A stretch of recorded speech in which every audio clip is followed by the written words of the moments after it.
I'm standing in as chair in lieu of Tracy tonight, who is traveling.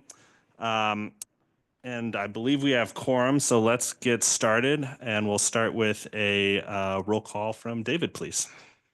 Alderman Cone. Alderman Clark Hubbard. Here. Commissioner Bradley. Present. Commissioner Fowler. Present. Commissioner Garmendia. Present. Commissioner Hubman. Present. Commissioner Jorgensen. Present. Commissioner Miller. Present. Commissioner Williams. And generally Chair Boaz Present. and Acting Chair Banton. Present. And you have a quorum. Great. Thank you. Next is the approval of the minutes. May I get a motion, please? Second. It's been moved by Commissioner Clark Hubbard and seconded by Commissioner Hubman. Sorry, Hubbard and Hubman were getting me mixed up there. May I have a call for vote, please? Alderman Cone. Alderman Clark Hubbard. Aye. Commissioner Bradley. Aye. Commissioner Fowler. Aye. Commissioner Garmendia. Aye. Commissioner Hubman. Aye. Commissioner Jorgensen. Aye. Commissioner Miller. Aye. Commissioner Williams. Commissioner Boaz Aye. and Chair Banton. Abstain. Motion passes, all but one voting aye and one abstention. Great, thank you. All righty, so we have a few action items tonight. The first action item is a rezoning, which includes a public hearing. So if you are here for that, please post your name. If you're online, please put your name in the chat. And if you're here in person, please see David or Miriam, and we can make sure you're added to the list. And I'll give more instruction at that time. First up is PDA 00525 rezoning on the Ville, and I will pass it over to James.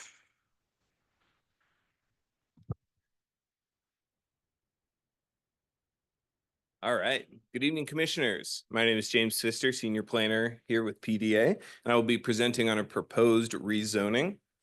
Let's see if this guy works. All right. So the rezoning pertains to a collection of 14 parcels near the intersection of St. Louis Avenue and Newstead Avenue in the Ville neighborhood. They're on city blocks 3691 and 3708. The action that we are recommending is that the Planning Commission finds the petition for the proposed rezoning for the 14 parcels to be in conformity with the city strategic land use plan and to recommend approval to the Board of Aldermen.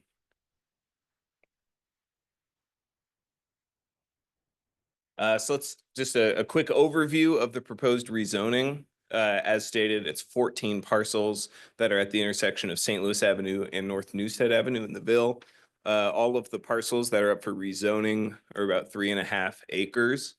There are 6 parcels related to or included in the subsequent project to happen at this site that are not going to be rezoned because they are already within the zoning district that the subject parcels should be rezoned to. So the proposal is for a new wellness center, a health and wellness center at this site. This requires lot consolidation. In order to prevent a multi-zone parcel, rezoning is necessary. So all of the parcels will be rezoned to G, local commercial and office district. This will be up from a couple of parcels, which are zoned C, multiple family dwelling district, and F, neighborhood commercial district. The proposed intended use is a 4,500 square foot health facility that will provide a range of healthcare services to the surrounding community. It will include a drive-through pharmacy. With me here today that will provide some remarks after my presentation are Yosef Howley and Dwayne Thompson on behalf of CARE STL Health. Next slide, please. Just wanted to give you a quick look at the site itself. As I said, there are 20 parcels included in the eventual project. only 14 of which are up for rezoning today. Next slide. So let's talk about that zoning. The current zoning on most of these parcels is F, the neighborhood commercial district. These are the parcels that face Taylor Avenue, some that face St. Louis, and some that face Maffitt. The rest are C, multiple family dwelling district. These are the ones that are along Maffitt off of North Newstead and along St. Louis Avenue off of North Newstead. This will, or if the proposed rezoning goes through, there will be an increase in entitlement on all of these parcels. Once again, just note that at the intersection of St. Louis and Newstead on the south, west, and southeast, there are 4 parcels that are already currently zoned in the G local commercial and office district. That's the orange. Next slide, please. So let's talk a little bit about those entitlements because we will be allowing certainly more intense uses on some of these parcels. As I already stated, and I'm going to state a number of times, some of these parcels are already zoned to G, local commercial and office district. By right, this allows anything that's currently permitted within the F district. This also permitted by right, bars, packaged liquor, laundry, printing, a couple other similar uses. Conditional uses in this zone include any conditional uses in the F district, as are also commercial structures larger than 7,000 square feet. Carry-out restaurants are also permitted with some site regulations, site requirements. The parking regulations are different depending on the use. The height is actually the same as F. That's important. We'll get into why the G district makes sense here rather than some higher zone. As you can see, most of the parcels being rezoned are in the F neighborhood commercial district. By right, any uses allowed in the E district are permitted. This also includes most small retail, neighborhood serving commercial, and a mix of uses. Conditionally, any of the uses that are allowed in the E district, also bars, packaged liquor, parking lots, restaurants, gas stations with some site requirements are conditional uses. This is important because some of the conditional uses which are allowed within F become permitted by right uses within G. So it's important to have that understanding as we consider rezoning. You'll notice that the height is the same for F as it is in G. It's 3 stories or 50 feet. There are some institutional uses that are allowed to go higher than that, up to 85 feet. And then lastly, the least intense zoning district within this area is the C, multiple family dwelling district. By right, most residential uses are allowed, some institutional uses, green space uses as well. This is a primarily residential district, but you'll note that the height is eerily similar to the height that's allowed in both the F and the G, 3 stories or 45 feet, greater in some cases for institutional uses. Next slide, please. I mentioned that height is important. A question might come up, why rezone all of these parcels to G specifically rather than downzoning some to F and upzoning some to F? We want to help facilitate the good and quality development that's going to go here that you'll hear about soon. If we were to rezone to a district that would allow the proposed project without any conditional uses permits or any variances, we would be in the H or the I or even the J district, and then we would be permitting a wide range of uses that we really don't want to see in this area of the neighborhood along these corridors. And also some zoning staff is here if we have specific questions about the differences in these entitlements. Let's talk about the strategic land use plan. As you're used to hearing from me by now, we have adopted a new strategic land use plan, but the application for this rezoning was submitted prior to February 12th. So we are legally reviewing it underneath the 2005 strategic land use plan. I will include some context related to the 2025 strategic land use plan. Most of the parcels within this project are within the neighborhood development area of the 2005 strategic land use plan. These are not exclusively residential areas, but they are areas where you want to see a good mix of housing, a good mix of neighborhood services, but also where there are opportunities due to vacancy to create new construction, defining a new neighborhood character over time. Next slide, please. And then the other district within this area is the neighborhood preservation area. This is much more of the traditional neighborhood style that's in most of the city. While it is primarily intended to be residential, it does allow for and encourage some corner commercial, especially uses that serve the immediate neighborhood. I'll also note that this designation, the neighborhood preservation area, is intended to identify areas of the city that, the character is well preserved. There are relatively few vacant lots or abandoned buildings. Unfortunately, this block of Maffitt, which is designated neighborhood preservation area, no longer really meets that description. So even though it is still designated a neighborhood preservation area, it's not exactly operating as such right now.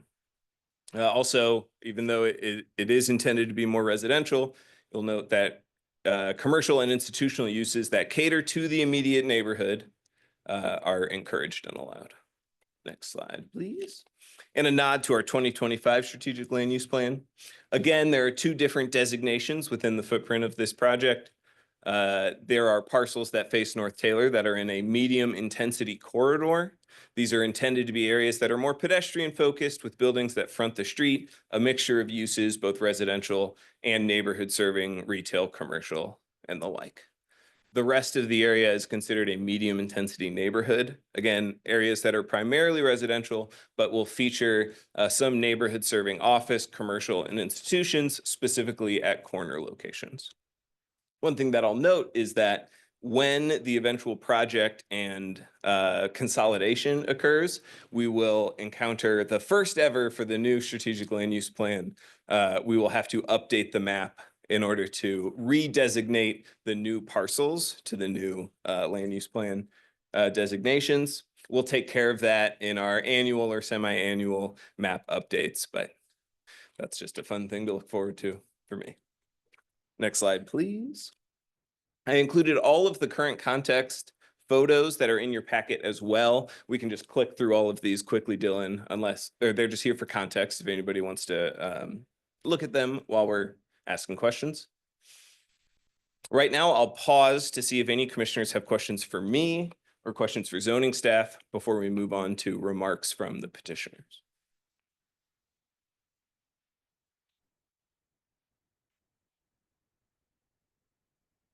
I think we're good. All right. James. Wonderful. Then I'm going to ask Joseph Howley and Dwayne Thompson to come and share their remarks. Oh, yeah. Watch it. Somebody put this in Gotcha. a bad spot. Thank you, thank you. It's new. It's not. Do I have control here or do I need to request the slides? Oh, good. Oh, good. On behalf of CareSDL, I'd like to thank the Planning Commission and also city staff for hearing our petition tonight. I'd like to also call out city staff and say thank you for their help in our application of this petition. Really was a lot of hard work that we did to make sure we got this right. And the project is the Villa Wellness Center. It's in the Villa neighborhood, as James said, did a nice presentation there.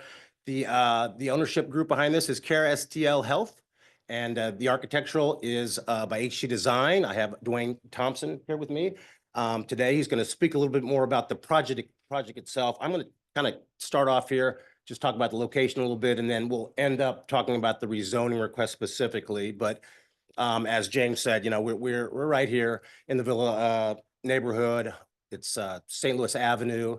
That's the overall area. Now, let me put a little context. This whole area that's in green is also part of a consolidation subdivision plat, which has been conditionally accepted pending the rezoning. So this whole area is going to be two lots, only two lots because it's separated by Newstead.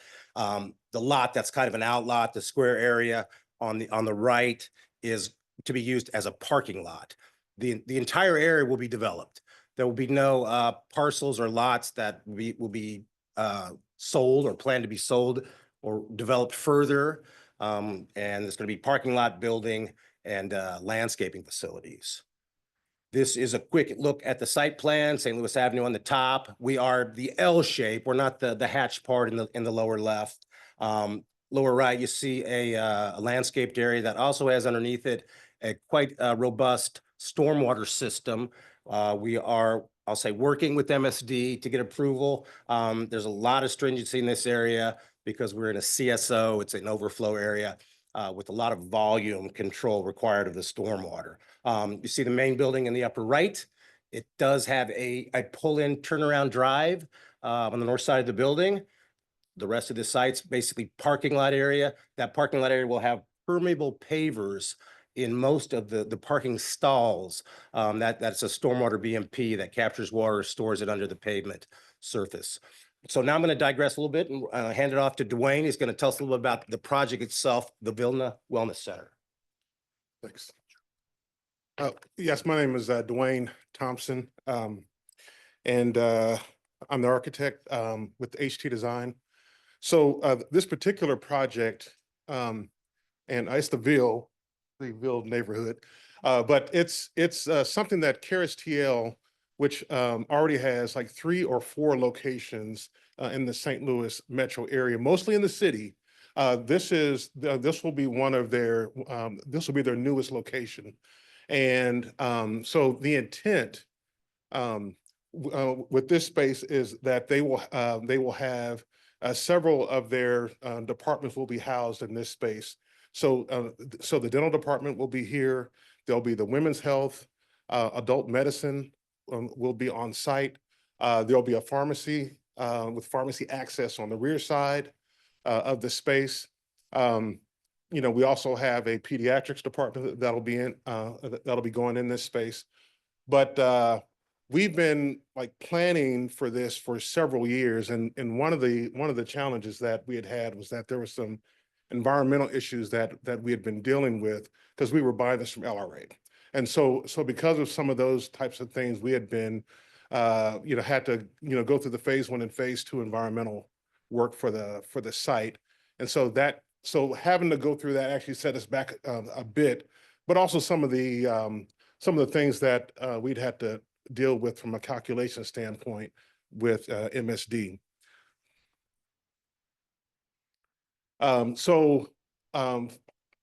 This building is actually 3 levels, 2 stories above grade. And so there's a lower level, and the lower level, which is what you see here, it's really it's just the dental department that's on the lower level. There is one of the things that we had planned on with this project is having some community space. So one of the things that we also incorporated with this design is having some community space on the lower level and some community space on the first floor, which is what you see here. So what you see on the right side is one of the things that they were pretty intentional about, at least the leadership was pretty intentional about, was having some space for community gatherings, but also for those. So they're doing some housing in the neighborhood, which is some LIHTC housing there on St. Louis Avenue. The first phase has already been built, and so part of what we're looking at is a wellness campus, and so along with doing this particular building, we were looking at ways to also incorporate walking paths. And so when you saw that site plan, the reason why we had that garden area on the right at Maffitt and Newstead was we were really trying to encourage people to get out and about. And so that's all incorporated into our design. But on this first floor, we also have a triage area that we have on the left side. And the reason why we added that is because if we ever have something like a COVID issue, wanted to have an area where we could have people come in without having to go through the main facility. So that's also on the first floor. And then this is the remainder of the building. Several departments will be moved to this location. These are the elevations. The we are 2 stories above grade, like I mentioned. You know, zoning allows for 3 and no more than 50 feet per the new zoning. And the highest point on the building is at 45 feet. And then we have a few renderings. This is interior shot in the lobby. And that's it. Great. Thank you very much. There's a little more summary Oh, here. And I okay. want to thank Dwayne for correcting my pronunciation as a transplant to St. Louis. It's not the first time I slaughtered a local pronunciation, but the Ville Wellness Center, the request to rezone the parcels, the resulting address is to be 4400 St. Louis Avenue in Ward 4. There's going to be 20 parcels total. The whole thing is going to be 3.92 acres total. That's both lots that will be created on the east and west side of Newstead. Okay, so we have 6 parcels that are currently zoned G, just as James described, 14 parcels that we'd like to rezone. And this might not add much, but I do have a couple of visuals here of that. That's very similar to what James said. Here is a look at, I think there was one more. Yeah, we can end on this one. A look at our subdivision plat, rezoning subdivision plat with the visual. And again, just the kind of decision to go with the G, certainly related to the zoning and the permitted uses and all that. But kind of they started off on that corner, thinking that was kind of the cornerstone there. And just kind of extension of that with the G was the thought process from our end anyway. Thank you. Okay. Thank you very much. Before we get to commissioners' questions, I will entertain the public hearing to see if we have any members of the public here that would like to ask questions or say anything. Could I have a motion to open the public hearing, please? So move. It's been moved and seconded. I have a call for vote, please. Alderman Cone? Alderman Clark Hubbard? Aye. Commissioner Bradley? Aye. Commissioner Fowler? Aye. Commissioner Garmendia? Aye. Commissioner Hubin? Aye. Commissioner Jorgensen? Aye. Commissioner Miller? Aye. Mr. Williams? Aye. Commissioner Boaz? Aye. And Chair Benton? Aye. Voting aye. Great. The public hearing is now open. Do we have anyone here in person or online that has signed up to speak?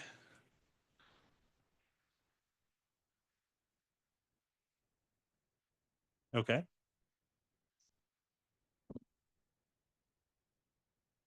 Miss Angela Claiborne? Claybon. Claiborne. She's the Claybon. executive director of Carrot Deal, Gotcha. CEO, yeah.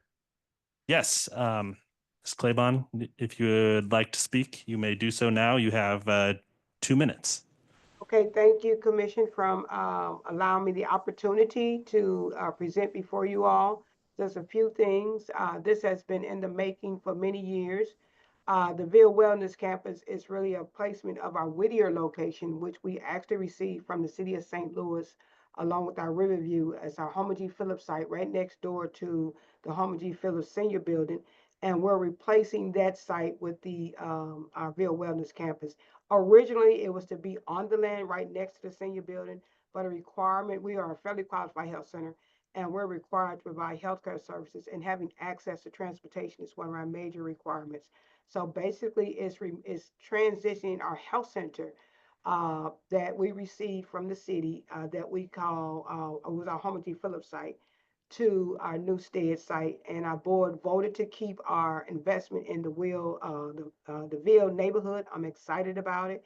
It started with Sam Moore, who insisted that we make it a walkable site as well, and that we commit to collaborating with development in the community. And so we're keeping our commitment, but it's actually replacing our Homer G. Phillips and our Whittier Clinic to a larger location, and moving our administrative headquarters to this site.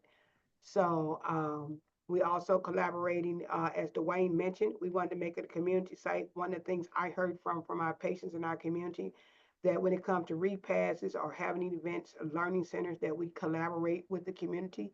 And it is our mission to collaborate with the community to use our health center as well for behavioral health programs, any program that some of the other local organizations need to have and lack resources and or spaces. So I just wanted to say that we have been a partner with the city. The city of St. Louis have also invested in this program. We received $5 million from the city, $5 million from the state, and we raised the additional and $1 million from the federal government to bring this program to life. So I thank the city for their collaboration and partnership with us in this project as well. And then I will stop there. Any questions? Anything someone will know about Carousel Health or further information? Great. Thank you so much for that testimony. There may be a question down the line from a commissioner, but we'll pass it on if there's anyone else here for the public hearing. Ms. Pamela Means? I'm here. I'm just in support. I confirm everything Ms. Claiborne said. Would you mind, for the record, stating your name and how you're associated with the project, just so everyone knows, please? Absolutely. I am Pamela Means. I am the General Counsel and Chief Compliance Officer for CareSDL Health. Great. Thank you so much. Mr. Gary Connolly, Jerry. Good evening. Can you hear me okay? We can. Please state your name and if you're associated with the project in any way. Okay. Yeah, my name's Jerry Connolly. I'm a resident of the 6th Ward. I'm not associated with the project. It looks an exciting project, transformational for the neighborhood area. And, you know, I did a little bit of research over the weekend regarding the agency, and certainly I wish them every success with this. So my comments they're kind of neutral on the project. They're directed at the kind of the process in terms of how the public is informed of rezoning hearings. And I just happened to be at the Kings Highway Library, flicking through the City Journal about a week ago, maybe, and saw the notice for this hearing. And, you know, the notice gives city blocks. It doesn't actually give street addresses. And then I'm also aware that the City Journal is available on the city's website. And so that same notice is available online, but it's not posted on the Planning Commission site. And, you know, this agenda packet gets posted, I'm not sure if it was on Monday afternoon, but it really doesn't afford the public opportunity to, you know, digest all the information, you know, do extra research and reach an informed opinion. And, you know, we've learned a lot, you know, this evening about the project, but it would have been helpful to have had, you know, more of the information. You know, there's a very short paragraph in the meeting packet, but it would have been, you know, very helpful to have the presentation, the slides that are being displayed now, you know, available prior to the meeting. So, you know, my request to the commission and staff is to, I know that I believe there's legal notice in terms of length of time, and that information should be, you know, posted prominently on the Planning Commission website. And also a preliminary agenda could be posted, you know, well in advance of the meeting, because you know, I know other items on this agenda are, you know, of great interest to people in different neighborhoods. And, you know, having the agenda just go up a day or two beforehand, you know, it's frustrating if you really want to follow government closely. I appreciate the opportunity. Happy to answer any questions if you have any. Thank you, Mr. Connolly. We appreciate those comments. I know that this is a topic of discussion that the Planning Commission has had before, and perhaps it's a good opportunity to revisit that discussion again here in the future. So thank you for speaking up and providing those thoughts. I think it's probably something that's worth exploring. So well, I very much appreciate you doing so. Thanks. Thanks for the opportunity and your response. Great. Thank you. Is there anyone else online that would like to speak? All right. One online or in person, going once, going twice. All right. I have a motion to close the public hearing. Been moved and seconded by Commissioner Garmendia and Commissioner Williams. Previous roll. Call for previous roll. And there's an objection from Alderman Cone. I have a call for vote, please. Alderman Cone, Aye. Commissioner Clark Hubbard, I'm sorry, Alderman Hubbard.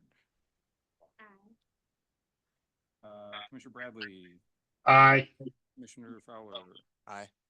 Commissioner Garmendia. Aye. Commissioner Hubman, Aye. Commissioner Jorgensen, Aye. Commissioner Miller, Aye. Commissioner Williams, Aye. Commissioner Boaz, Aye. and Chair Banton. Aye. All right, thank you for all those who spoke in the public hearing. I will now pass it over to our commissioners for questions to staff and the developer and architect. And I will start with Alderman Cone. Any questions? Thank you. I have no questions at this time. Thank you. Thank you. Alderman Clark Hubbard. All righty. Alderman or Commissioner Bradley. No questions, just a great project and enjoyed the shout out to Alderman Moore. So thank you. Great, thank you. Commissioner Fowler. I'm looking forward to this project. No questions. Thank you. Commissioner Garmendia. Just had one question about the, I think mostly we saw the view from the front. And I was just curious what was happening along Maffett? Design wise? The one that's kind of going into the most residential part of the block. Actually, yeah, that one there. Yeah, short. That one there. Okay, so MAP is there on the south. So I'm sorry, can you see that? So, so Maffitt's here. This is New State here. This is the landscaped area. So it's more here, since you're, it's more of like, so there is some parking Okay. that's here, but most of this is landscaped. And it's like some like walking paths that are right there at the corner. And everything on the rest of that block, there's a couple houses there, right? Yeah, so currently there are, I want to say it's like 2 homes that are currently standing that's there on Maffett. What's left is vacant land. And then as you turn the corner, most of this has already been demolished. So it's a lot of vacant land on the other corner as well. And the garden, is that going to be public or? Public. Okay, I just didn't get to see the other side for very long, so it looks like a great design. So the elevation, so that's the elevation that's at the alley, and this is where the pharmacy drop off pickup is. Drive-through? Yeah, drive through. Yep. Through the alley. Well, no, it's actually off of the alley, so it's not. Yeah, so it's a private drive for the pharmacy. Okay. Yeah. Thank you. That's my only question. Great, thank you. Commissioner Hubman. No questions. Commissioner Jorgensen. I think it sounds great. A slight concern, I guess, would just be the amount of space you're dedicating to surface parking. It looks like a lot. And in addition, I think you said that there's going to be surface parking on the outside of Newstead. So could you just explain how many parking spots you'll have and what the reason is for that? I don't know if it's parking minimums or just how much demand you think you'll have. Fair enough if you don't know the number. I'm just wondering. Yeah, I'm not sure. Well, I mean, we can look at the, we want to do a rough estimation of the, looking at the site plan. It's on 120. There you go. Yeah, I think it's 120. Kind of around in that area. And we felt that was the amount that we needed to service the facility accurately. We didn't want it to be always, at full capacity. A lot of the patients may have certain disabilities. We certainly do have dedicated ADA spaces, but even patients that don't qualify for that, easier when there's not cars in every space to park in. So I don't know if there was actually any calculations on density, but felt like it was a good mix. And then, trying to reserve as much as possible for landscaping. All right. Thank you. Great, thank you. Commissioner Miller. Yeah, I had a couple. So the alley is not being vacated. It'll still be a public alley. Alley on Maffett. There'll be two pieces of alley that will be vacated. Stand up here. Sorry. I should just stay up here. I think the best place to see it is on this last slide. So there's two blank pieces in the L shape that's on the left. And those areas, oh, I got a little pointer here. Is that, I don't want to blind anybody here. This part of the alley will be vacated and this part of this alley will be vacated. So. Not this part of the alley here. Just the part that's going to make this So it one will no longer contiguous be area. a through alley, right? It'll still be this, trash will still, sorry. Sorry. So, because there are still, residential, homes that are there on Maffett, we have to maintain an alley so that trash pickup can still happen. With an ingress egress agreement. There's no blockage of it. It goes straight through as the alley did before. It's a little rebuilt, adding some parking spaces on it. Go ahead. All right, so I didn't understand when you said it was closed off. So behind that C and F, is that vacated? No, Lots no, C nothing's and F? closed off. No, this is open here. This is an open alley. Will remain alley. This will remain a functioning alley, but it will be located on our property. Okay, Yeah. so the trash truck goes down that alley. How do they get out? So what you're saying, I think what they're saying is there's an easement, so to speak, or Yes. an access easement that will always stay there. Yes. And that it always be. Allows all open? Yes. public Okay. Yes. traffic across that portion of Okay, the land. So, Yes, so you own that portion, correct. but there'll be an easement for the Recorded, city. yes, yes. As part of the, And I the believe home- it's recorded with the plat. Right, okay. Yeah. Okay. Okay. Now, the other alley going north and south, Mhm. the same situation? No. Okay. That's closed. Yes, so, yeah, I'm sorry. That's correct, yeah. So this one right here will be closed off. Okay. Yeah, that's true. And that'll be a yes. part of the parking lot? Yes. Yes. So you described it all be done at one time. What happens on the eastern portion of east of Newstead? More parking. So that's a lot of parking.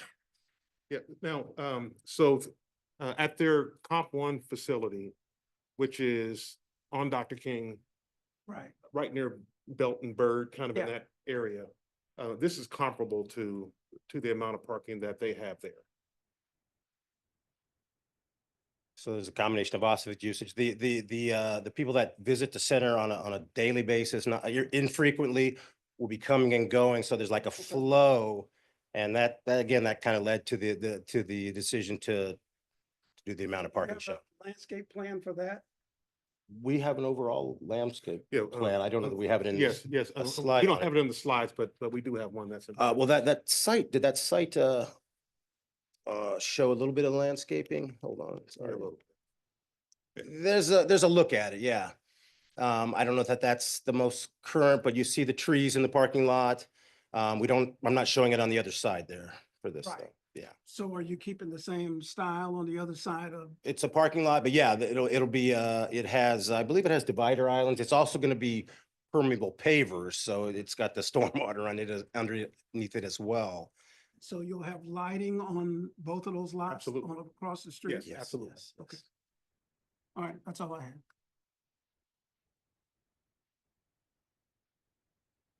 Great. Thank you. Commissioner Williams.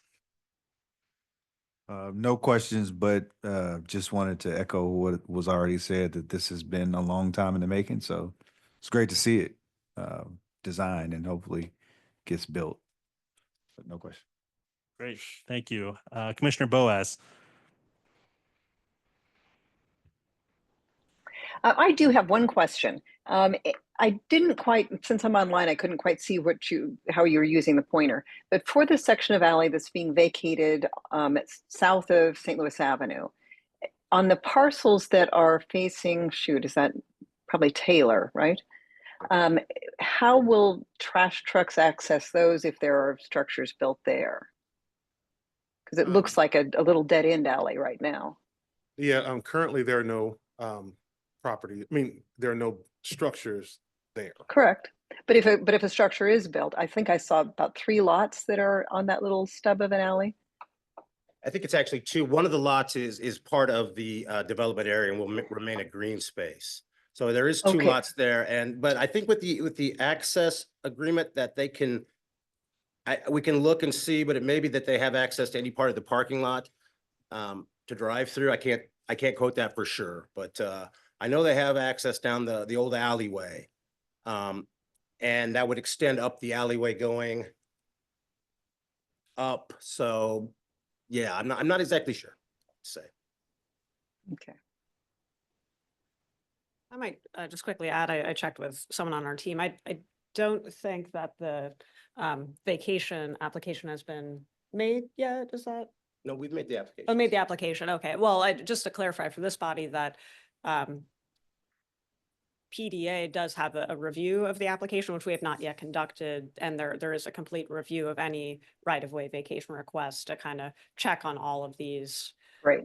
service questions and things like that. So I think this is a great discussion, but I just also want to assure this body that there will be That a will be review addressed. of that. Yeah. Okay, great, good. And it is a beautiful building. Nice job on the architecture. Good luck on the project. Great. Thank you. Just one or two questions from me. My first question about the alley has been answered already. I was wondering if you could just expound a little bit more on the neighborhood engagement process a little bit. It sounds like from what I've heard that this has been a long time coming and that the neighborhood seems supportive of it, but I don't know if I've explicitly heard that yet. So if you could maybe detail a little bit more on that piece. And that was maybe a better question for Mrs. Claiborne. I think she's still Sure. on. If she is not on, I can expound. I think she had to step away for a moment. Here, Oh, you're there, Ms. Claymont? Great. Okay. All right. yes, yes, we have had extensive neighborhood engagement. As I stated, we started in 2012. I have participated in the Ville Collaborative meetings. I have participated with 3 aldermen to date and received their blessings on our project. Initially, as I stated, we were designing the health center to replace the old Homer G. Phillips Clinic next to the senior building, and the community was against that. They felt that they needed to have more access to transportation, and they wanted to have residential in that area. And so when Alderman Moore was there, we went to find an area that was conducive to the response of the community in selecting this community. And this site that we participated, I presented at several community meetings to share the site. One of the things that they had concern with was community access, how many patients. During the construction process, will we allow the community to participate and have jobs? As a federally qualified health center, we receive funds. So part of our project as the Ville Wellness Center, we will allow the community, I think we had 10% in there to create jobs. And we also, for the health center, we will hire within the Ville. So I think overall, over this long process, I probably have participated in about 15 community events, sharing with them, hearing from them, adjusting our project. So they are aware. One of the other issues on the project across the street was a store. It was where it was a lot of noise there, and the community, our housing project that we collaborate, which is the Alumnus Garden, the developers and I said we were really concerned with bringing seniors on that corner and our different income levels, and the community worked with us to make sure that we had a safe place to provide healthcare services because we were serving all ages. So definitely engaged. We are a partner in this community. We have been in this community. We acquired the site in 2005. And so we're not visitors to the Ville and are providing healthcare services. And they have shared a lot with me, what they want, what they don't want, their concerns, what services they want to have. It's also a collaboration with WashU and BJC to bring specialty services on this campus as well, because that's what they wanted to have. Access to physical therapy, a collaboration with Children's Hospital will have services there as well. So a lot of community engagement. for this Great. project. Had to adjust because some things they, didn't like and some things they wanted to, were proud of. Yeah, no, that's excellent to hear. And I know Commissioner Williams here is also very involved in the Ville neighborhood. So if he is excited about it, I'm very confident that it's a great project. So appreciate you attending tonight and giving a little bit of that background info. The last quick comment I have is if you could go back to the site plan real quick. It looked like to me that the new sidewalks that were planned for this, and it's a little bit hard for me to see, are right up against the street, and we're eliminating the tree lawn all the way around the perimeter. Is that correct in what I'm seeing here?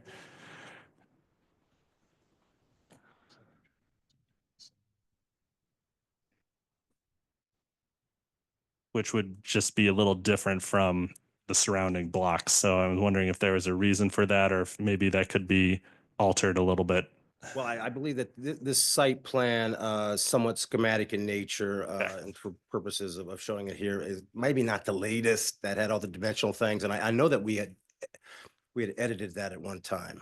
I Okay. can't remember, I don't want to say 100% that that's been changed, but it seems to my memory that that has been addressed, so. Okay, maybe something to just keep in mind. It's usually a little nicer for pedestrians if there's a little bit of a Certainly, buffer between certainly. the sidewalk and the Um, street. So, and it allows a nice alley of trees. So Sure.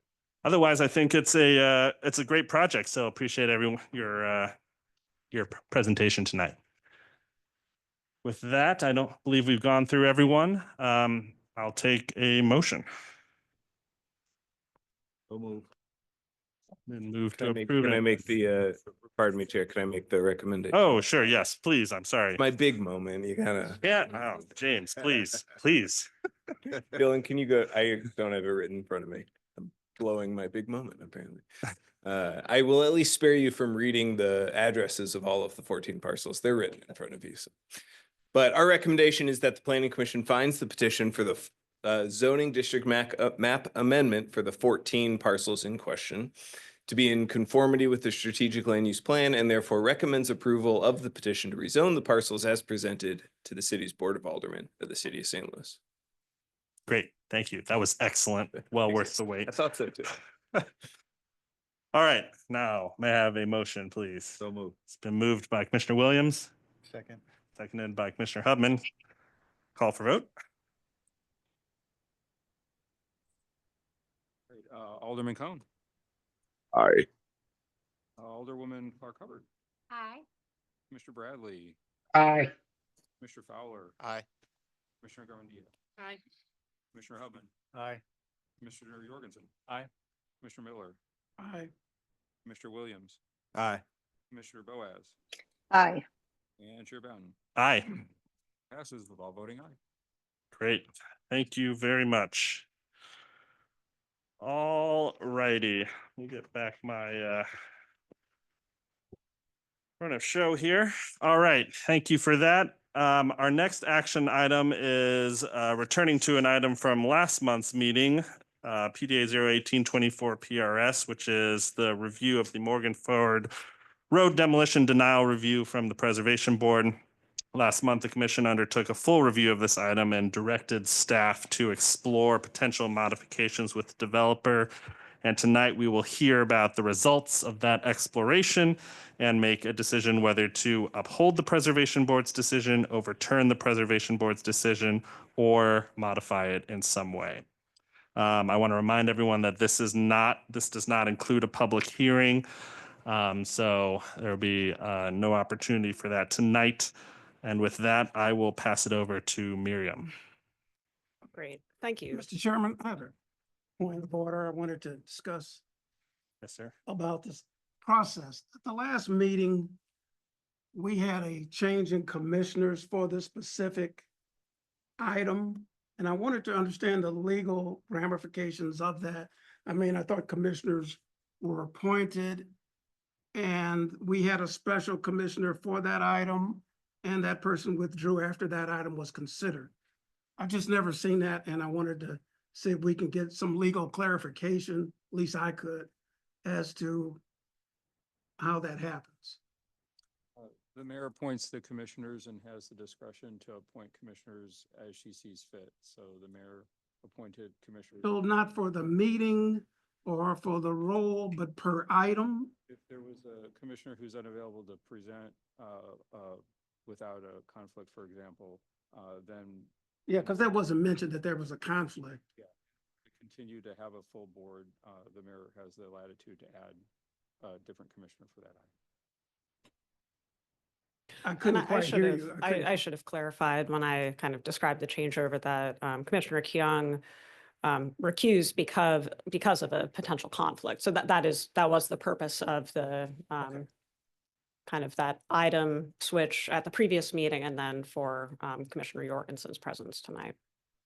All right, thank you. And I do appreciate the question. It was something we double checked before we did that as well to make sure that it was kosher, for lack of a better term. Thank you. Thank you. There you go. Okay, great. Well, I will kind of summarize where we've been and where we are here. So this is a unique type of item where the Planning Commission may take up a review of a preservation board's demolition decision. First step, which is now in the past, but for members of the public tuning in, just providing some history here. The first step was the Planning Commission's decision whether to engage in this review at all. The commission did opt to engage in this review. And so last month at the March meeting, the commission conducted that full review. And so that included presentations from Cultural Resources Director Bettis, from the developer or kind of appellant, for lack of a better term, and extensive discussion involving a review of the full record that was available before the Preservation Board. At the last meeting, the commission had sort of 4 possible choices before it to uphold the Preservation Board's decision, which in this case would be to deny the demolition, to overturn the Preservation Board's decision, which in this case would have been to approve the demolition for the proposed project. A third option to that night determine a modification of the decision, which, for example, could include adding conditions on approval of the demolition. And then the fourth item, the fourth option that the commission did opt to engage in was to continue the item to a future meeting to allow for that exploration of potential modifications. So the commission directed staff to explore potential modifications with the developer AHM. I'll say they have engaged in that discussion in good and collegial and in an open manner. And so tonight we're here to describe both the scope of that discussion as well as AHM, the developer, will kind of share some of the constraints that apply to the project and share some options for modification for the commission's consideration. So there was a broad scope of modifications explored, and this was a combination of items raised by the commission and also at the commission's direction to review some of the concerns raised in the community survey that was part of the record, shared with the Preservation Board and then the Planning Commission by the Neighborhood Association. And so these were kind of the 4 themes: height, different types of use modifications, different types of street engagement, and then some others. So within the height modification, considering a reduction of the height, also to reduce or study the shade impacts on the surrounding area. I'm going to let AHM speak to each of these, by the way. Use, we explored the possibility of setting aside some number of units in the building as affordable and or to incorporate ground floor retail. On the topic of street engagement, we explored kind of different types of facade treatments as an alternative to the green wall that could increase street engagement, to potentially step back the 4th story, maybe to have a mural behind the green wall. So when vegetation is dormant in the winter, that there would still be some visual interest. And then I have another category of modifications. I see I made a mistake on the slide by repeating this false facade item, but we also discussed the sort of potential material change, incorporation of one of the existing buildings into the proposed design. And then also the idea of conditioning the demolition permit on subsequent approvals such as the consolidation and ultimately a building permit before a demolition permit could be issued. I have kind of highlighted in a thicker box here the two that I think AHM feels are most viable within the constraints of the site and with the constraints of the economics that shape this project. But there's some other information that they'll be sharing with the commission too to describe the context for those constraints. I should have mentioned here that within the legal procedure for this item, the commission kind of has to render a decision within 30 days of taking up review. So we are still within that time frame. To clarify, 30 days would be this Friday. And so I am kind of sharing that this fourth option to continue the item to a future meeting really is kind of no longer an option. That within the procedure, it is time for a decision with those other three options. So with that, I will turn it over to Mr. Brian Pratt and Mr. Rob Maltby to speak to some of these other items and share other information to, again, describe the context for why some modifications were or weren't possible.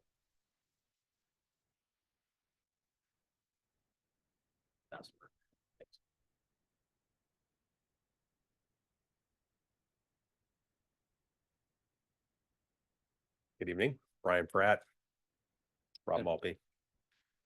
I assume we have to start ourselves back in since it's a continued hearing, so. Thank you. We were prepared to talk about the options we landed on. So I guess a question for the commission is, would you like for us to go through each of these? Or You share some of the context.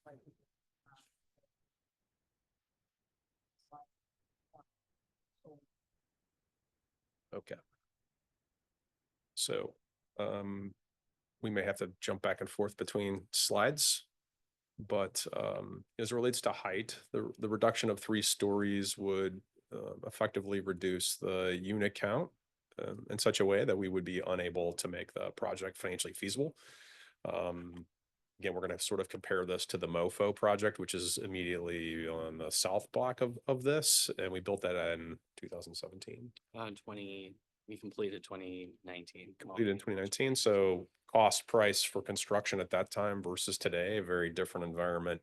And so unit density is sort of necessary to overcome cost of acquisition and general costs altogether. The shade study impact was a request by the neighborhood through the neighborhood association process. And we did have our architect prepare a shade study, which again was shared with the neighborhood association's development committee at the time, and was discussed with several neighborhood members who were vocal in requesting this as well through the association, neighborhood association's process.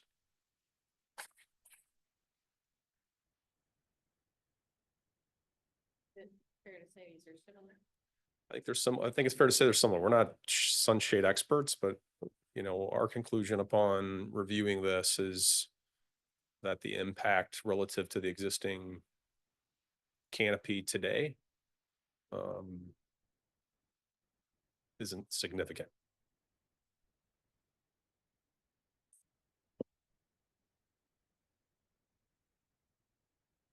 The set aside of some affordable units, again, there was an affordability discussion throughout the neighborhood engagement process. Again, we're not seeking incentives. It's really not a way to codify affordability.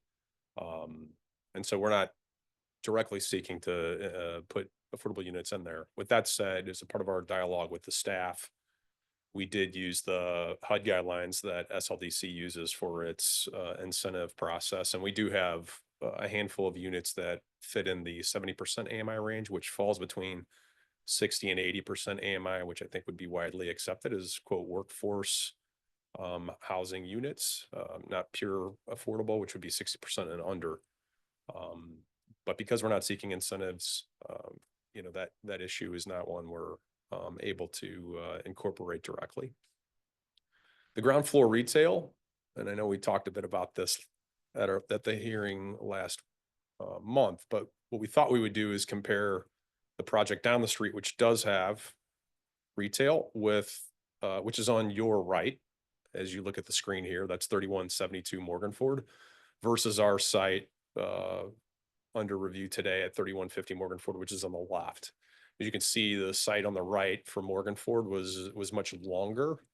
We also have less units. So the combination of the larger parcel size and the reduction in units allowed us to do a 1-for-1 parking completely off street, but in a singular row, which allowed us to then put adequate depth of retail on the first floor at the MoFo.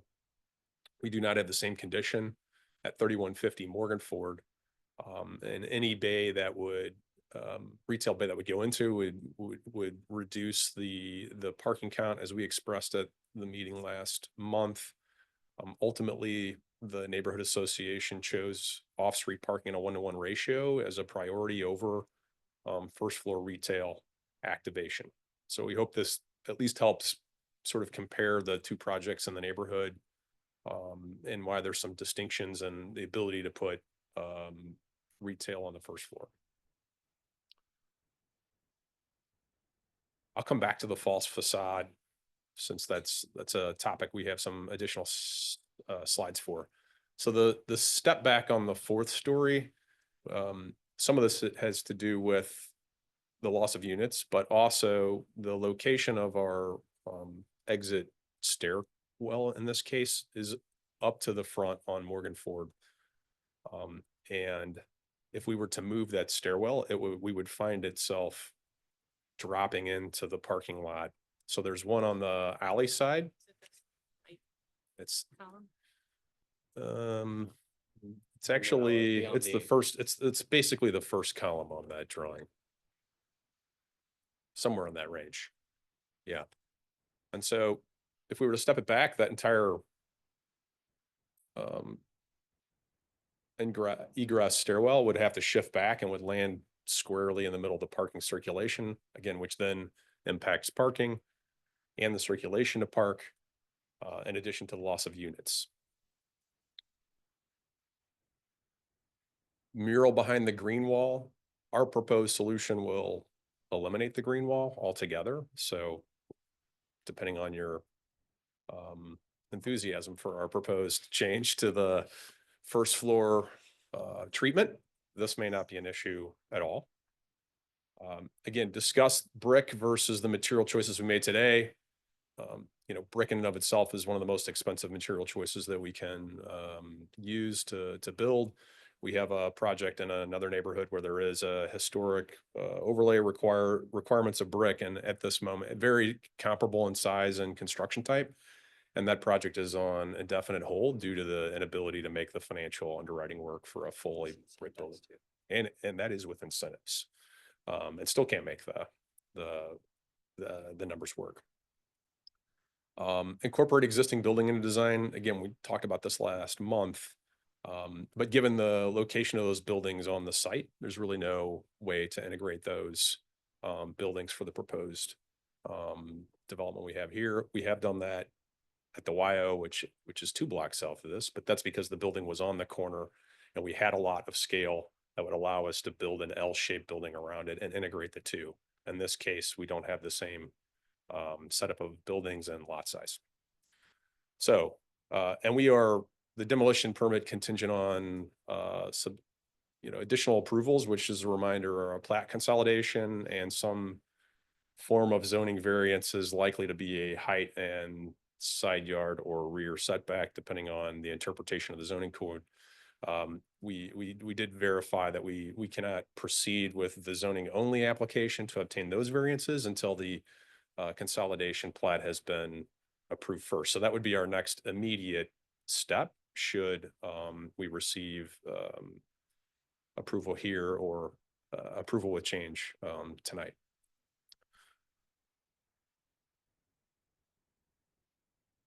So we, in lieu of the green wall, took an approach of both the Morgan Ford side and the Juniata side where the parking garages exist. So the corner hasn't changed from the prior presentation. That's still limestone with storefront glass, and that glass would remain clear in there. But we really sought to provide a couple of different looks to how we could treat the first floor and provide some transparency between the inside and the outside that would allow light to cast out in the evening and break up some of the block face and impact, as well as sort of a nod to activity behind, but maybe not a clear view into the garage that you're looking at a car. You just know that there's activity and action behind it as a way to activate the first floor building here a little bit more. So this is a more traditional glass block perspective, and this really is looking southeast and probably the best vantage point to kind of see that. There are some notes of glass block in some of the commercial buildings in, this area of the city, although not widely used, but a little inspiration for us for this choice and selection, and allows for that semi-transparency. Option 2 still was glass block, but rather than a traditional square, looked at more of a glass brick perspective.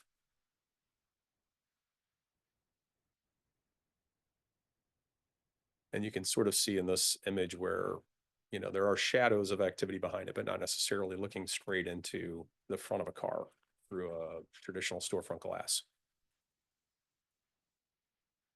And then the third option is a storefront, but would have a covering on it that we're going to call a grid pattern of sorts. So a little more organic and free flowing rather than a more specific rigid pattern that the glass block and the glass brick note. And there could be some light treatment casted down behind this in the evening as well to activate this section of the building.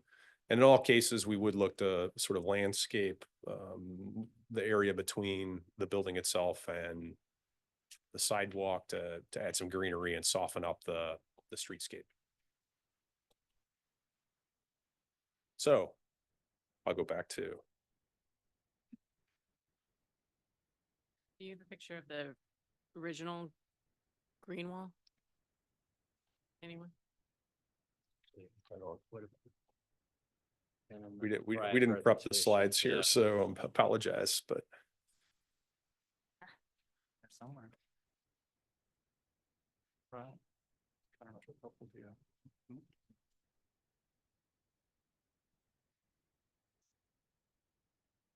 Yeah, it was basically a full wall of non-transparent, and then we would have the green wall installed in front of it. And to remind everybody, the green wall is sort of an apparatus that holds a series of pods, and plants are planted in that. They grow together. Ultimately, it's called a green wall because it's more or less a wall of plants. You would see some of the material behind a green wall in many cases, and throughout the year would have a different look as the plants take on a seasonality. And if in the end the commissioners want us to proceed with the original as proposed, we're also open to that as well. So Great. Well, thank you for the presentation, and we appreciate that your team is willing to work and continue to explore these options with the Planning Commission. We certainly appreciate. We know that there is this is just another step in the long road that you'll likely have for this project. So with that, I will go through and let commissioners ask questions, or if they have any comments or need further clarification for some of these options. I'll start with Alderman Cone. Thank you for the very thorough presentation and incorporating the feedback from the commission. I don't have any additional questions at this time. Thank you, Mr. Chair. Thank you, Alderman. Alderwoman Clark Hubbard. Thank you. Commissioner Hubman. Commissioner Bradley, sorry. Yeah, I just want to echo Alderman Cohn's comments. Thank you to AHM and to the staff for working through this and really taking an opportunity to put a lot of thought into this. Shows your commitment to the city, the neighborhood, and so forth. So I have no other questions, but thank you again for all your work on this. Great, thank you, Commissioner Fowler. Thanks guys for the hard work and answering questions. I know it's a long haul. We put through a lot of things at you there to look at. Appreciate you guys coming back with some changes, especially the landscaping. I visit MoFo quite a bit. So I'm looking forward to the plantings there and the trees and some landscaping on the outside to provide some shade for pedestrians, making it a little bit more friendly and welcoming to the community. I have no questions. Any comments on options that you prefer? I would definitely like to see the demolition permits and variances. Nothing really beyond that. Okay, great, thank you. Commissioner Garmendia. Yes, I'll add on. Thank you for the thorough exploration of these options. I also concur with Commissioner Fowler about moving with the demolition permit contingency. And for all these facade options, I don't feel strongly one way or another. Maybe if no commissioner feels very strongly, I would maybe suggest letting one more vote with the neighborhood. That's all. Yes, all right, thank you. Commissioner Hubman. No questions. I still have, I think it's, The staff too, if you need. no, I'm still hung up on allowing developers to buy 3 contributing buildings to a district and replacing them with something way out of scale with the historic. Why have a historic district if that's the issue? But yeah, I don't have any questions. Great, thank you. Commissioner Jorgensen. Just based on these renderings, it looks like you can see the cars in there, but based on your description, it sounds like you can't. Can you elaborate a bit on that? You couldn't see them exactly, right? They're going to be more of a blurred image behind rather than looking directly through a pane of glass into a car. So it's going to show activity and process, and the transparency that's chosen to do that, something we can play with a little bit. But rather than having a full, part of this is also making sure that we have some level of light coming through and casting out on the street in the evening as well. And finding a material that allowed us to do that without being fully blocking the light. So, okay, I think that sounds great because one of the advantages of having the cars inside is you don't have to look at them. But then the light sounds like a great addition at night. And just to clarify, you don't have any issues with the whole contingency on getting other permits that you might need, all that? You're good with that? no, we don't have a concern. Okay, great. Thank you so much. Great, thank you. Commissioner Miller. No questions. Commissioner Williams. No questions, just wanted to express my appreciation for going through the process and being open to change. Thank you. Commissioner Boaz. No questions, but I have to, I didn't have a problem with the green wall, but I do like these solutions better. And I'm looking forward to walking by it someday. Great, thank you. just a couple of comments from me. I missed the super fun meeting last month. That sounded like there was a lot of great discussion.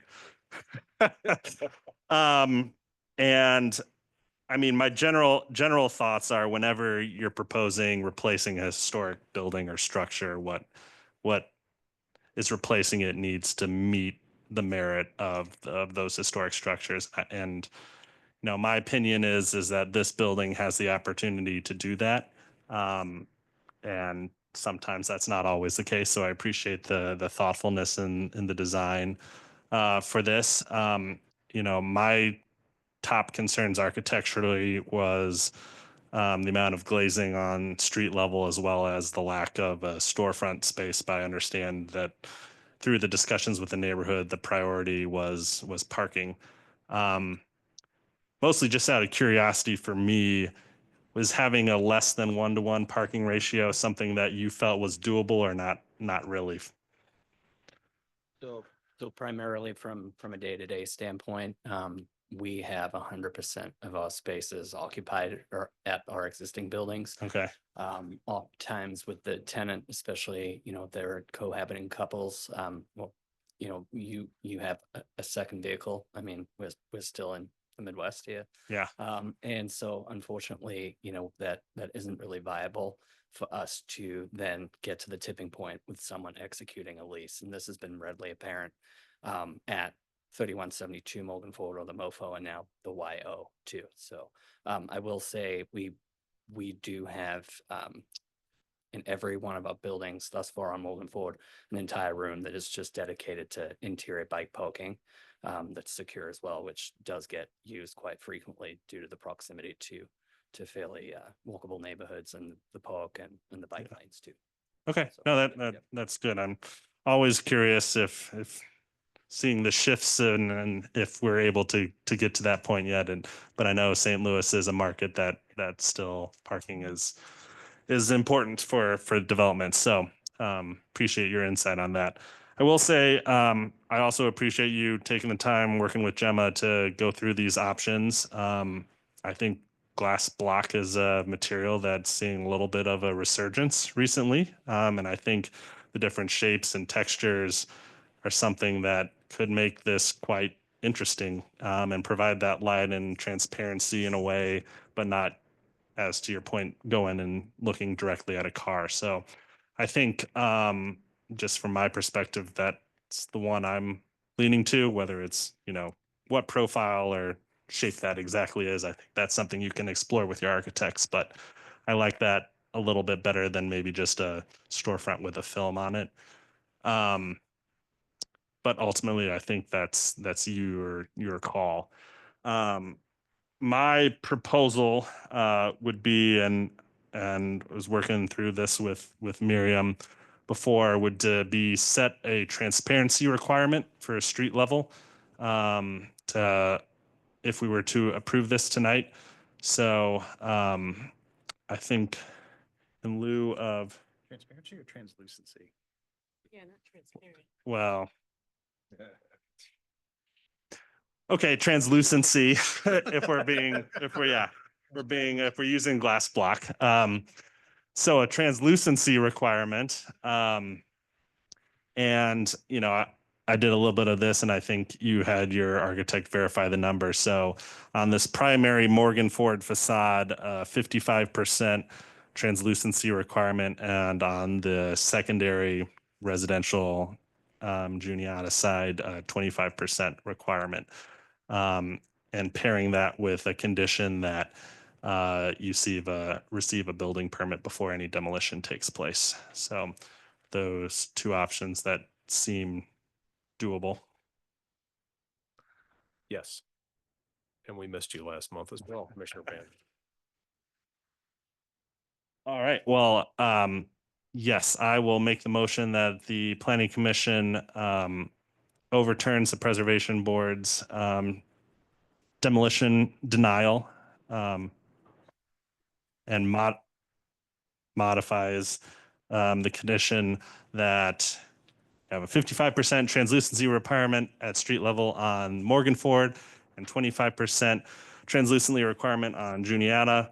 and a building permit must be issued prior to demolition of the existing structures. Second. I think Commissioner Garmendia beat you on that a little bit, but may I have a call for vote, please? Alderman Cone. Alderman Cone. All right, we'll come back. Alderwoman Clark Hubbard. Aye. Commissioner Bradley. Aye. Commissioner Fowler. No. Commissioner Garandia. Aye. Commissioner Hubman. No. Commissioner Jorgensen. Aye. Commissioner Miller. No. Commissioner Williams. Aye. Commissioner Boaz. Aye. Chair Banton. Aye. Alderman Cone. Aye. Thank you. And the motion passes with 8 voting aye and 3 voting nay. Great. Well, appreciate everyone's thoughtfulness on this matter, and appreciate certainly you working with the commission on this as well. So best of luck moving forward. Thank you. So a couple of things, let's just make sure we do for housekeeping. It is therefore a motion that there is the transparency. That's a check mark, that's a requirement. There's a motion that you would like them to have a building permit before a demolition permit is issued. Those are all parts of the motion that was approved tonight. Good. If we could get the applicants back in, I'd appreciate it for a second.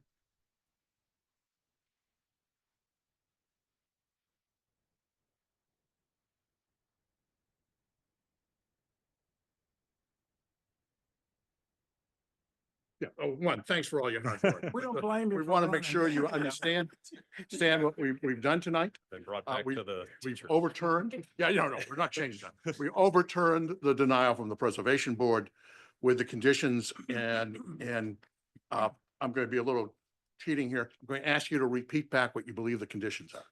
Okay. Well, the conditions are that we should expect not to receive a demolition permit until we have a building permit in hand for approval.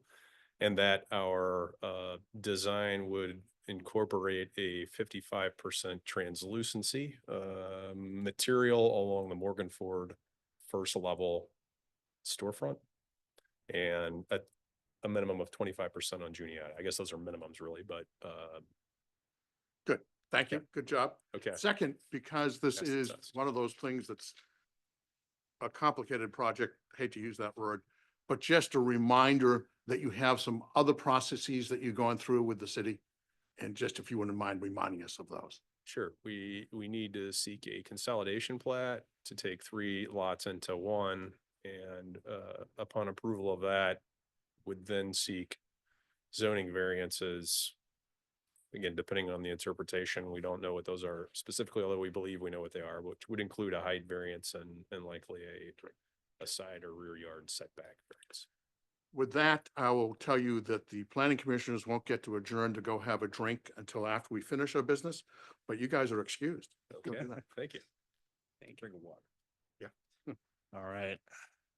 Thank you, Don. We have one more action item on the agenda for tonight. And if I can find my sheet, which gives me all that fun information. All right. Here we go. It is PDA 00725 NBD, a request for permission to advertise for Project Connect Neighborhood Plan Adoption public hearing. And I will let Miriam take it away.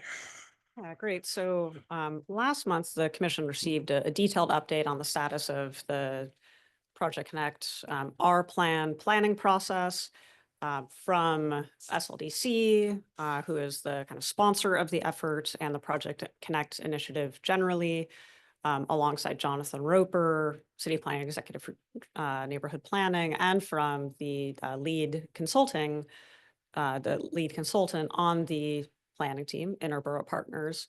And so tonight, simply, we are asking kind of the Planning Commission's request for to give us permission to kind of formally advertise for the hearing and potential adoption at a future meeting. No specific date that we need to set tonight. But again, there is of course, a long and important history in these neighborhoods and of planning in these neighborhoods. The Jeff Vanderloo Neighborhood Plan, a plan for the neighborhoods of the Fifth Ward, the Project Connect Action Plan, and this current effort is an update to all of those things, bringing together both the kind of most current opportunities to build on the major investment in the National Geospatial Intelligence Agency campus and make important and needed improvements for the 6 surrounding neighborhoods around the campus. So plan development is very actively underway, and we, I think, just want to be able to plan ahead with scheduling that hearing when those plans are ready. And part of the process of those plans being ready will be, of course, sharing them at great depth with the neighborhood planning committees, which have been an essential part of that process. Online, for any questions that the commission has, are Curtis Griggs of SLDC. He is feeling a little bit under the weather tonight, but he has tuned in virtually, and potentially kind of other parts of the planning team here. But for any questions, Curtis will be a great resource. So some of the present planning commissioners will remember we adopted the WeCollab plan by doing that in the field out at Delmar Divine. And I think, Miriam, and the intent is that we'll be seeking a place to do it off campus in the community that these plans will serve. We need to do the right audio visual and those type of things. But that is also our intent to do that. That's right. Great. I'll just open it up to any commissioners that might have any questions for Miriam. Yeah, there's a mention in here about the providing public notice. So as I'm new, how do you provide public notice? And that was mentioned by one of the people on the phone. So how do we do that? Yeah, we have different both requirements and practices for different kinds of items. For a plan adoption, our kind of minimum legal requirement, which we always exceed, I'll describe that in a second, but is a 20-day formal notice and 2 publications of general circulation, and making the plans kind of physically available for review at accessible locations throughout the community as well as online. For the Sloop project, for example, we did quite a bit more than that. It was a much longer review period. We had an online kind of webinar describing the plan and several other things like that. I think for this, it will really be about even before that very formal review period, deep work with the neighborhood planning committees to make sure that the plans as drafted kind of accurately represent their aspirations and kind of the results of all of the exploration of trade-offs. But it will be the formal notice, I anticipate, will be more than 20 days, and we'll be making copies of the plan available at many locations in the neighborhoods that are the focus of these plans. Part of that too, of course, is a structured kind of collection of any community feedback. Of course, during the strategic land use plan process, we shared all of that with commissioners, and also prior to adoption, shared our staff recommendations about amendments that should be made before adoption. I anticipate that'll be an important part of this process too, that residents or others may catch things that in that formal review period that we'll fix before the commission adopts. Do we have those online as well? We will. We will. And the consulting team has, well, a project website, a social media presence, but also like an extensive email list. And they'll make sure that anybody involved in the planning process is aware of where to find these plans, either physically or online.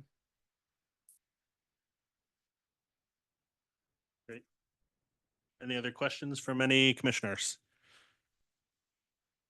Nope. Could you remind us of the recommendation, please, Miriam? Yes, that the Planning Commission will conduct a presentation and formal public hearing at a future Planning Commission meeting regarding the adoption of the R Plan, Neighborhood Plan, or plans as a supplement to the City of St. Louis Comprehensive Plan. Part of that ultimate set of motions will also be kind of repealing and replacing the adopted plans that overlap with the focus geography. Great, thank you. Your motion. So moved. A second. It's been moved by Commissioner Fowler and seconded by Commissioner Hubman. Call for vote, please. Alderman Cone, Aye. Alderwoman Clark Hubbard, Aye. Commissioner Bradley, Aye. Commissioner Fowler, Aye. Commissioner Garmendia, Aye. Commissioner Hubman, Aye. Commissioner Jorgensen, Aye. Commissioner Miller, Aye. Commissioner Williams, Aye. Commissioner Boaz, Aye. and Chair Banton. Aye. And the motion passes, all voting aye. Very good. Thank you so much. And that brings us to our last informational item, which is a continuation of the Planning Commission priorities discussion, which I'll give it back to Miriam. Yeah, and this is a informational item with the potential to convert to an action item. I'll explain that in a second. So we talked a little bit about this last month, but it was the very end of a very long meeting. So I happy, of course, to engage in further discussion this month, but we have this new procedure or practice as a commission established last fall where to set certain priorities that require kind of commission initiation for items to become kind of actionable legislative items like zoning items. There was an ad hoc committee of this commission that kind of figured out how are we going to engage commissioners in that prioritization. So we have this new process where in March, staff provides a memo kind of outlining the context for the year, as well as some recommendations, which include also a lot of any feedback we've received from commissioners. This year, Commissioner Garmendia provided a lot of recommendations that we incorporated into that memo. There's the opportunity for discussion at the March meeting, and then the idea is we'll take that discussion, we'll revise that memorandum or kind of general strategy presented at the April meeting, and then the commission kind of has the opportunity to affirm the strategy. The idea being like, okay, this is what we're doing for the year. The context for this year is there's a lot going on. I'm not going to belabor that. SLOOP just adopted a lot of other planning underway, neighborhood planning, citywide planning, and we're about to, well, we've begun and will be kind of publicly rolling out a engaged process around a complete overhaul of our zoning code. Very important process that kind of we as staff, alongside the commission and the community, will need to focus on. So there's a lot going on. But these were the 4 items that kind of raised to the top in this discussion, both among staff and with commissioners. Reducing or kind of addressing minimum lot size for residential development in the zoning code, explicitly permitting and defining accessory dwelling units or ADUs, kind of establishing and defining cannabis cafes as a use in our zoning code, then also trying to get our arms around the emergence of data centers in the city and how best to regulate those so that they kind of end up in the most appropriate context in our community. And I think, so I have a slide describing each of these ideas, and I'm happy to share as the discussion takes us, but I think each of these does have a connection to the recently adopted strategic land use plan. Staff believes we can handle all of this alongside the zoning code overhaul. And there wasn't a great deal of feedback or discussion last month. So I think what I'm sharing tonight is, just very minor refinements to that memo, to specify timing just a little bit more. But I think this is sort of generally the strategy around kind of additions to planning and then really by extension zoning staff's work this year. Great. All right. There could be a lot of discussion about this. There could be a little discussion about this. I don't know how much we want to dig into this right now. Okay, let's just we'll just open it up. So I just want to thank planning commissioners for engaging in this process. It's our first time. And timing wise, this is really helpful. The Board of Aldermen has its last meeting of this session on Monday, and it starts its next one, the new one, on Tuesday, on the 15th. And so this will provide great guidance to members of the Board of Aldermen about what they can expect for the coming year in terms of zoning text amendment reform. So appreciate the Planning Commission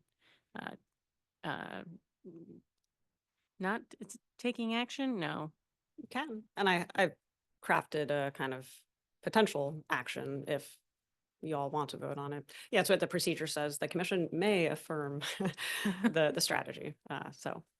Okay, so the Planning Commission taking action on this item, it's much appreciated.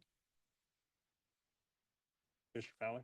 I just have a simple, open-ended question. How often do we run into, and this is very vague, how often do we run into these 4 issues? I'm trying to figure out if there's should one take priority or over, hey, we're running into minimum lot size issues with plats or, Yeah, set a gauge on. So we do have, I'm also new, so new. no, it's a great question. We have with us a common but still special guest, Evan Winkler. I'm not sure if zoning administrator Mary Hart Burton is still online, but I'll share my assessment and then invite Evan to add any other detail. Minimum lot size, very common variance issue. It's typically triggered by not just building permits, actually, because a lot of lots in the city are grandfathered in the way the specifics of this regulation work. But things like subdividing a 5,000 square foot lot, maybe used to be 2 2,500 square foot lots, but kind of re-subdividing back to 2 2,500 square foot lots, bam, that's a variance request. And it does slow down the process of adding needed housing in the city. Accessory dwelling units, it's not something defined in our code, so it does pop up at the Board of Adjustment quite a bit, and how it's treated really depends on the zoning district and context and what else is on the lot. Every time, it's a common challenge. Cannabis cafes, we haven't, to my knowledge, but I'll hand this over to Evan here in a second. To my knowledge, we haven't received any, as a city, any permits for this use, but we kind of appreciate that there is an interest in that industry to explore this as a new business opportunity, and that there's a changing landscape around really enforcement that impacts renters, where the importance of a space for an activity like this may be increasing. Data centers, we are seeing permits for these, and right now they are, just remind myself here, there's no existing definition, so they're typically handled as warehousing or inside storage, which are permitted in a lot of our districts, and conditional downtown, which means it's a pretty a relatively low barrier pathway at a high level in terms of our zoning code to establishing a data center downtown. And the question is that right in a space in our city where walkability, active uses are so important? Evan, anything you'd want to? Add. Evan Winkler, zoning section. The left to right, in all honesty, is probably the rate at which we see those things. Minimum lot size is almost consistently at the Board of Adjustment. Accessory dwelling units, obviously in the last probably 5 to 10 years, have been much more popular. We have to treat them as a single family dwelling. So. Can you not hear me? Yeah. So that is an interesting one because we also tend to get a lot of public feedback in opposition to those variances, but on the flip side, a lot of people would like them. So the cannabis cafes, there is a section in the zoning code that talks about other, but it's, you know, it's changed so much since the original introduction. So the regulations may or may not even match what the state allows at this point. So it would be good to look at that kind of comprehensively. The data centers is concerning, particularly because majority of them in our downtown. So they are essentially occupying our vacant downtown buildings, but that includes ground floor, which, you know, leaves these blocks unoccupied. So, yeah. And I'll just add a couple notes from that we shared in the memos. Minimum lot size also impacts how the LRA operates. So they mirror what the city passes. And so right now their policy for lots under 4,000 square feet, they won't sell those as they consider those non-buildable lots, which, as you can imagine, a lot of the lots they have are small and tiny and vacant. And so, but their SLDC's policy is to mirror the city policy. So they would change their sales policy to match whatever we do. So that's more. I a will big say on impact. that, I think that I followed up with them about that, given the reality that most lots are really grandfathered in our code. I think it would be good to more affirmatively express in our code and have less confusion, but there's nothing about the zoning code that prevents them from Yeah, it's selling not lots as buildable. Yeah, it's nothing about our zoning code. It's just they mirror their policy. So, and then the about cannabis cafes, I know Alderman Aldrich has been getting requests. So I think that's another challenge with some newer uses is that they don't necessarily go try and get a permit for the use when there's not a legal pathway for them to pursue it. And I think one distinguishing factor, I think the other cannabis uses that's in the zoning code right now, it is around the sale of cannabis, not consumption. And they're not allowed to mix those uses. Like you're not allowed to consume where you buy.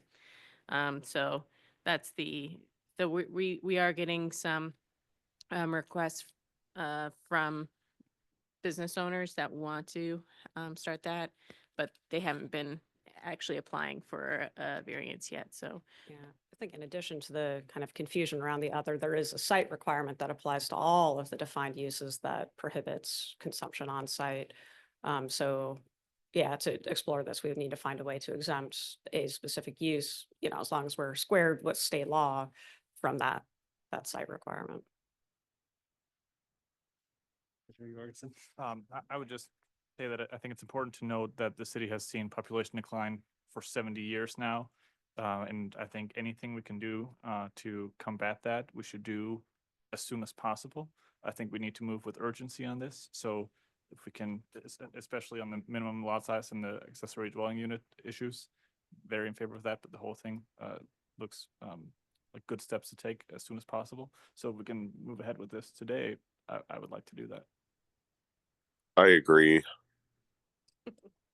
I'm a little biased because and Garmendia knows this, Commissioner Garmendia knows this as well, but ADU and minimum lot size have been on my legislative agenda for a minute now. So it would be nice to have the planning staff work through these so that we can get them introduced at the Board of Aldermen. Great. Any other comments from commissioners? Just one quick clarification that the estimated time, is that like the duration for each of those, or is that within 6 months, all of this will be done? Oh, the estimated time is kind of our estimation of when we can bring a recommendation to Planning Commission to initiate the process. Yeah. And I think another thing I would say about these issues is they are some things that will speed up these processes while we're working on the zoning code overall. I mean, 2 years from now, hopefully, we have a new zoning code altogether. All of these things will also be addressed in that process, but these are items that, yeah, because they're common barriers, it's good to reduce those barriers. One thing that I would like to add, just as since it came up tonight, that I think might be worth having a little bit more discussion on is just our internal policies on notices for rezonings, public hearings, these meetings in general, to do maybe a comprehensive review of what our policy is currently, and if we need to update those policies in any way that might provide a better outcome or be easier for the public to engage with us in some way. Yeah. Have any thoughts on that? Yeah, I appreciated, Did do that a couple of years ago. With That's what I with thought. Some help with Yeah. an alderman and Mary's staff to make an update so that our outreach is much more robust than it was a few years ago, both in technology and some things like letters to nearby property owners. But you're right, it's a good time to tire kick that. yeah, I appreciated Mr. Connolly's feedback. But just like Don said, there are some things we do that may not be apparent to all members of the public, like we do direct outreach to neighborhood associations and neighborhood groups that are listed on the Community Builders Network website. We send letters to all surrounding property owners. We do have a notice up on the website no less than 15 days in advance, but I appreciate his comment that it might not be in the most apparent place. That's something we can work on. And so, yeah, that's something I was thinking of, maybe writing up for commissioners to be aware of what it is that we do and build on that based on, what's working, what's not, and new options available to the city. Yeah, I think that'd be great if, a memo could be produced of current procedures that, since there are a number of new commissioners here that probably weren't around for that effort a couple of years ago, there might be some additional thoughts on what we could be doing better on that. So I think that'd be great if we could do that.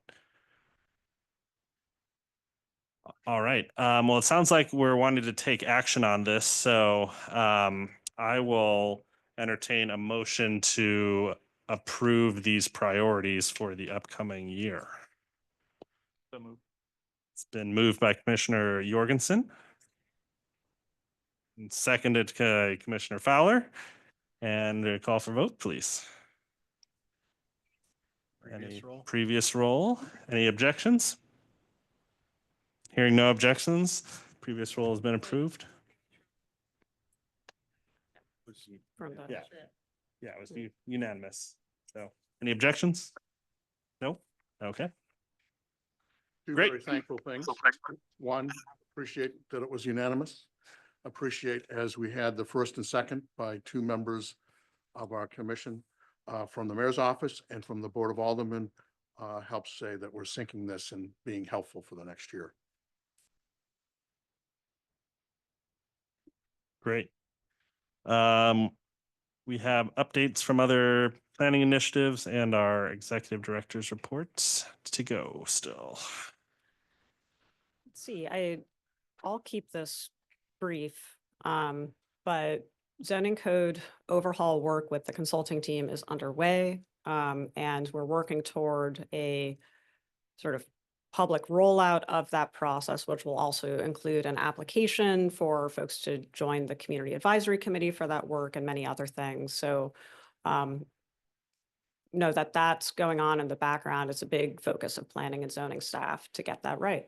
So I'll be following up with the commission and of course with members of the public about the dates for that initial kickoff event and any other opportunities for the public to engage. Transportation mobility plan, sustainability plan are advancing considerably. I think we're working toward a potential adoption in the third quarter of this year. So look forward to that. lot of neighborhood planning work underway. Many neighborhoods right now, and a selection committee has been meeting, convening, interviewing, selecting consulting teams to help with plan areas 4, 5, and 6. There's still so much contracting yet to go that I don't think I could appropriately announce the selections at this time, but know that that's underway, and that is a huge investment of time, especially from Jonathan Roper and Alexis Seda. And want to acknowledge Commissioner Garmendia and Commissioner Keung, as well as Jamal Alat for their deep investment of time and energy and thought in this most recent selection process. Really appreciate all of that time. Many other things underway, shared in the memo about the pro-housing grant and some of the activities that will fund. There are some steps to, get through all of the things that HUD needs to see before we can start accessing funds to do those things. But some exciting opportunities. Number one, to implement some other non-zoning ideas in the strategic land use plan. And number two, to build on the collaboration on issues of housing between departments. It's an issue that at least 6 departments touch on, and the more we can coordinate and align our resources and tools effectively, the better off we'll be. So, Miriam, Mhm. Quick question. Is there any nervousness or anything about the federal HUD funding? What did you say? Yeah. What are you talking about? I'm nervous every day, but Okay. to the best of our knowledge, this is not a program that's under threat, and that we need to follow the process, and as soon as is procedurally appropriate, obligate the funds, get them under contract as soon as we can. But there are some steps between here and there. So nervous, yes. Oh, I get it. Yeah. Believe me. Yeah. Nervous, yes, certain, no. That's our world now. But I think even without the funding, which I believe we will be able to access, really the process around identifying those interdepartmental initiatives and priorities in that grant, I think will serve us well, and offers kind of a framework for collaboration on housing issues that will continue no matter what happens. Thank you. I'll turn it over to the executive director's report. So one quick thing. I think tonight after our meeting, we'll be at Maggie O'Brien's. And you're always welcome. I buy the first round of liquor. And we mentioned the RFPs. We have sent the letters notifying who's been selected. And we're in the process of getting those contracts done with current fiscal year monies. And that involves getting them to E&A pretty quickly. So that's a good thing. And much appreciated the hard work of the folks that participated in that selection and the multiple firms and teams that we had that submitted. So it was pretty a diligent thing. Second, one of the things, as Marion was talking about working with LRA and whatnot, we're busy with all the things that you see with us at the Planning Commission. We have these numerous contracts that are being out there to be executed. We have neighborhood planning that's going on, and these other consulting works that are going on in cultural resources and sustainability. It's a busy time. And one of the things I'd like for you to have noticed a little bit when Marion was talking is we also try to be evangelical, for a lack of another word, to help other folks that are involved in systems related to development, whether that's actually helping with developers and solve problems in terms of process, or helping to inform and work with LRA, which is just down the hall with us. So love and have a very diligent staff to doing that. And I'll end on saying two things. One, I wish our budget wasn't going to be as tight as it's going to be next year. And that is the truism. It will be tight and we'll be doing a lot of work. And I did a little quick math, plus or minus 10. This is about my 300th planning commission meeting. And Survivor and yeah, what? And let's see if Maggie O'Brien's if he can come. Great. Well, thank you everyone for. Did we mention one thing about the neighborhood planning around Project Connect and NGA? I'll just give you the shout out, and is NGA is starting to move people in September. Oh, great. Great to hear. All right. Great discussion tonight, everyone. Do I hear a motion to adjourn? So moved. Second. It's been moved and seconded. Thank you, everyone.